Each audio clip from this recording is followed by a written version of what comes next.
Hello friends, नमस्कार दर्शक बंधु, जय जगन्नाथ फ्रेंड्स। तो फ्रेंड्स आज आम लुण मंत्र विषय जाना फ्रेंड्स। तो चलो लुण मंत्र को कहवा। तो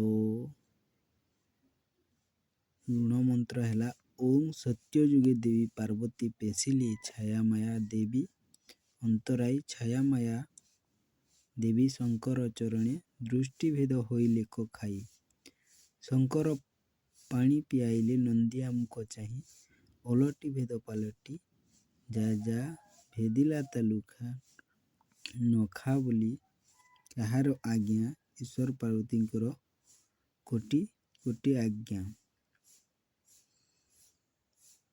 आज्ञा ईश्वर पार्वती कोटि कोटि आज्ञा। तो फ्रेंड्स यहाँ है लुण मंत्र। लुण को ए मंत्र रे 3 थर पढ़ी 9 थर फुंकी लुण 3 आंगुली रे आनिबो टिके पानी रे पकाई खुआई देबो टिके निया रे पकाई देबो। तो फ्रेंड्स आपन को केमिति लागिला? तो जदि भल लागिला फ्रेंड्स सब्सक्राइब एंड लाइक करिवे।